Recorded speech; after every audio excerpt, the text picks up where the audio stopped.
Salam kerahiman. Hari ini tanggal 8 Maret ya. Kita akan baca dari 10:35. Kita mulai ya. Dalam nama Bapa dan Putra dan Roh Kudus. Amin. 10:35.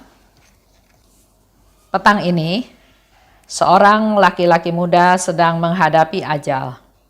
Ia sangat menderita. Untuk intensi ini, aku mulai mendaras koronka yang telah diajarkan Tuhan kepadaku. Aku mendarasnya sampai selesai. Tetapi sakratul maut itu terus berlanjut. Aku ingin memulai litani orang kudus. Tetapi tiba-tiba aku mendengar suara, "Daraskanlah koronka itu." Aku paham bahwa jiwa itu membutuhkan bantuan doa dan kerahiman khusus. Maka aku mengurung diri di kamarku dan meniarap di depan Allah serta memohon kerahiman untuk jiwa itu. Tiba-tiba aku merasakan keagungan Allah yang mulia dan keadilannya yang besar. Aku gemetar ketakutan, tetapi tidak berhenti memohon kerahiman Tuhan bagi jiwa itu. Kemudian aku melepaskan salib yang tergantung di dadaku, salib yang telah kuterima ketika aku mengikrarkan kaul-kaulku. Dan aku meletakkannya pada dada orang yang menghadapi ajal itu dan berkata kepada Tuhan, "Yesus, pandanglah jiwa ini dengan cinta yang sama dengan cintamu ketika Engkau memandang persembahanku pada hari kaul kekalku, dan dengan jaminan janji yang Engkau sampaikan kepadaku dalam kaitan dengan orang yang menghadapi ajal dan mereka yang akan menyerukan kerahiman-Mu atas mereka. Berilah orang ini rahmat untuk mati bahagia." Penderitaannya serta-merta berhenti dan ia meninggal dengan damai. Oh, betapa kita harus banyak berdoa untuk orang yang menghadapi ajal. Marilah kita memanfaatkan kerahiman sementara masih ada waktu untuk kerahiman.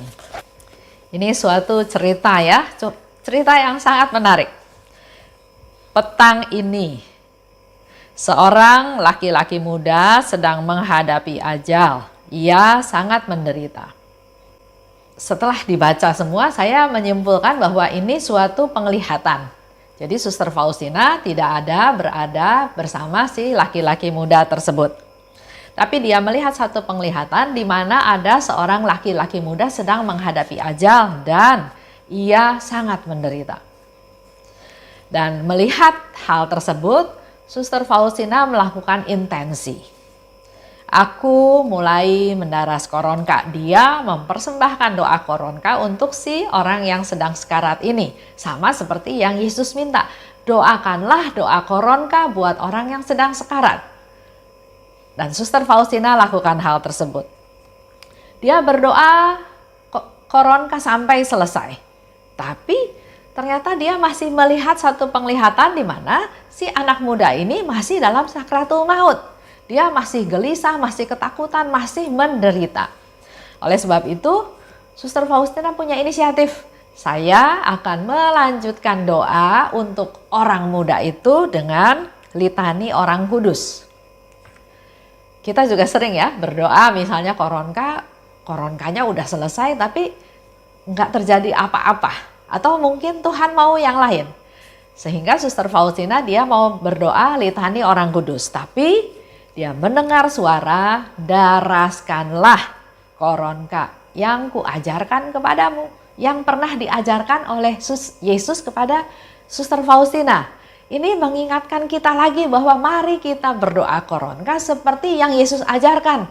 Jangan ditambah-tambah dengan segala macam doa yang enggak berkenan sebetulnya karena Yesus enggak ajarkan doa tersebut. Dan di sana Suster Faustina paham, mengerti bahwa mungkin si anak muda ini punya dosa yang berat yang nggak bisa hanya dengan satu doa koronka. Oleh sebab itu dia pergi ke kamarnya. Ya, dia paham, Suster Faustina bilang, membutuhkan bantuan doa dan kerahiman khusus. bukan hanya sekedar berdoa, tapi butuh sesuatu yang lebih untuk menyelamatkan jiwa anak muda ini. Jadi memang dalam berdoa, sama seperti beberapa waktu yang lalu ada seorang teman sharing, orang tuanya sudah sangat sakit menderita, sudah berhari-hari, mungkin sudah berbulan-bulan sakit, sudah didoakan, sudah banyak hal yang dilakukan, tapi si orang tua ini belum meninggal. Jadi dia mengalami penderitaan dan anaknya, mantunya sangat peduli. Dia bilang dia sudah berdoa rosario, dia sudah berdoa koronka, tapi masih belum. Dan saya anjurkan coba datang ke perayaan Ekaristi offline, jangan online. Memang sekarang dalam masa pandemi, tapi kesetiaan, kesungguhan ini mungkin Tuhan butuhkan juga. Anak-anaknya, mantunya pasti masih muda, boleh ke gereja offline. Silahkan datang. Perayaan Ekaristi persembahkan mamahnya supaya mengalami kedamaian, dan kalau memang harus pulang dia juga sudah siap, enggak menderita antara hidup dan mati. Nah ini hari ini cerita ini juga sama. Jadi dengan berdoa koronka, Suster Faustina tahu enggak cukup. Dia butuh kerahiman khusus. Oleh sebab itu dia pergi ke kamarnya, dia mengurung diri dan dia meniarap di hadapan Allah. Serta mohon kerahiman untuk jiwa itu. Jadi tetap fokusnya dia memohon kerahiman untuk si anak muda ini. Suster Faustina nggak peduli dia sakit apa atau nggak peduli dia dosanya apa, tapi dengan satu penglihatan, dengan hatinya tergerak, dia berdoa buat anak muda ini. Tiba-tiba dia merasakan keagungan Allah. Waktu dia tiarap ya di kamarnya. Aku gemetar ketakutan ya, merasakan keagungan Allah, Allah hadir, dan dia bilang dia gemetar ketakutan. Tapi di tengah ketakutannya dia nggak stop, dia tetap berdoa mohon kerahiman Tuhan buat si anak muda ini, buat jiwa yang sedang sekarat ini. Dia tetap mohon. Kemudian dia tergerak untuk melepaskan salib yang dia pakai. Jadi setiap perayaan Kaul itu di sana, di kongregasi di sana diberikan barang-barang rohani. Antara lain ada salib, ada kerudung hitam, ada rosario, ada ikat pinggang. Nah, salib yang dipakai oleh Suster Faustina itu pada waktu dia terima pada waktu Kaul, dia keluarkan, dia taruh di dada anak muda tersebut. Nah ini yang saya katakan, Suster Faustina melihat satu penglihatan, bukan real dia ketemu dengan si anak muda tersebut. Karena pada saat itu Suster Faustina katakan dia sedang ada di kamarnya. Ya. Dan aku meletakkan salib pada dada orang itu. Dan berkata pada Yesus, Yesus, pandanglah jiwa ini. Dengan cinta yang sama, dengan cintamu ketika engkau memandang persembahanku pada hari Kaul kekalku. Jadi Suster Faustina minta pada Yesus untuk memandang si orang yang sedang sekarat ini dengan cinta yang sama yang Suster Faustina terima pada waktu Kaul kekal. Dan dua, juga engkau ada memberikan satu jaminan janji yang engkau sampaikan kepada aku dalam kaitan dengan orang yang menghadapi ajal. Yesus memberikan satu jaminan, satu janji. Kalau engkau berdoa koronka untuk orang yang sedang sekarat, engkau mendaraskan koronka di samping orang yang sedang sekarat, yang mau meninggal, itu janji-janjinya Tuhan yang Suster Faustina mau ingatkan bahwa Tuhan, engkau janji loh. Kalau aku mendaras koronka, maka engkau akan datang bukan sebagai hakim, tapi sebagai penyelamat yang maha rahim. Dan mereka akan menyerukan kerahimanmu atas mereka. Minta rahmat untuk supaya si anak muda ini mati bahagia.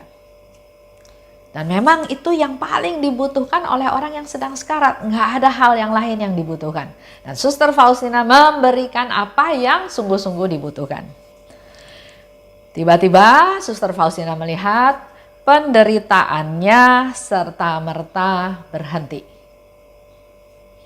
Dan ia meninggal dengan damai. Itu yang dilakukan. Itu yang harus dilakukan oleh kita para devosan. Jangan habis waktu untuk hal-hal yang lain, tapi mari inilah saatnya. Pada saat pandemi, pada saat bencana ada di mana-mana, inilah saatnya kita berdoa buat orang-orang yang sedang sekarat. Kita nggak kenal sama dia, kita nggak tahu dia ada di mana, tapi Yesus memberikan kesempatan kepada kita untuk berdoa buat mereka yang sedang sekarat, supaya mereka bisa pulang dengan damai. Seperti yang dikatakan oleh Suster Faustina, penderitaannya berhenti dan ia meninggal dengan damai. Dikatakan lebih lanjut, betapa kita harus banyak berdoa. Ya, Suster Faustina katakan, untuk orang yang menghadapi ajal. Kita para devosan kerahiman yang memang fokus berdoa untuk mereka-mereka yang menghadapi ajal, karena kita sudah tahu caranya, yaitu berdoa koronka. Mari manfaatkan kerahiman Tuhan, sementara masih ada waktu. Mari kita berdoa menjadi silih atas dosa-dosa mereka. Itu yang dikatakan oleh Suster Faustina, mari manfaatkan kerahiman Tuhan sementara masih ada waktu. Artinya suatu hari nanti udah gak ada lagi waktu untuk kerahiman. Dalam masa pandemi ini banyak sekali yang meninggal mendadak. Banyak sekali yang meninggal yang gak siap. Yang gak ada persiapan, yang bahkan dia gak tahu dia mau meninggal. Ada beberapa teman saya yang juga sharing bercerita, dia katakan suaminya positif, ada di rumah sakit. Sudah makin lama makin baik, makin lama makin baik, dan sudah siap-siap mau pulang ke rumahnya keesokan harinya karena semuanya sudah beres. Tiba-tiba dia mendengar kabar bahwa suaminya sesak napas dan terus meninggal. Nah, orang seperti ini menurut saya dia nggak siap, karena dia siapnya mau pulang ke rumah ya, bukan pulang ke rumah Tuhan. Nah, mari kita rajin-rajin berdoa koronka. Dan pada jam kerahiman, persembahkanlah jiwa-jiwa yang sekarat itu dalam jam kerahiman. Supaya Tuhan menurunkan rahmat-Nya dan memberikan kedamaian sehingga dia bisa pulang dengan damai. Itu aja untuk hari ini. Demi nama Bapa dan Putra dan Roh Kudus. Amin. Salam kerahiman.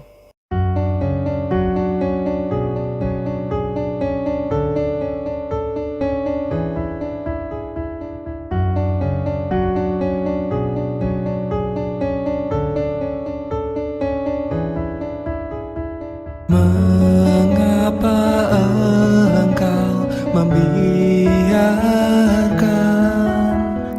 banyak dosa dan kejahatan? Mengapa engkau tidak menghukumnya? Ternyata engkau masih memberi kesempatan.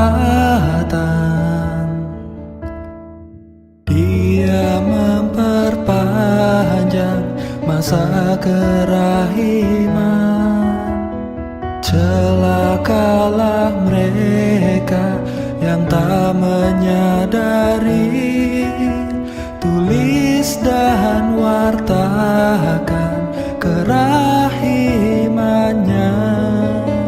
Mohon rahmat bagi mereka yang berdosa. Ya Yesus, terima kasih atas semua kesempatan yang Engkau beri. Ya Yesus, ampunilah atas semua dosa yang terjadi.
atas semua kesempatan yang Engkau beri. Ya Yesus, ampunilah atas semua dosa yang terjadi. Ya Yesus, terima kasih atas semua kesempatan yang Engkau beri. Ya Yesus, ampunilah atas semua dosa yang terjadi.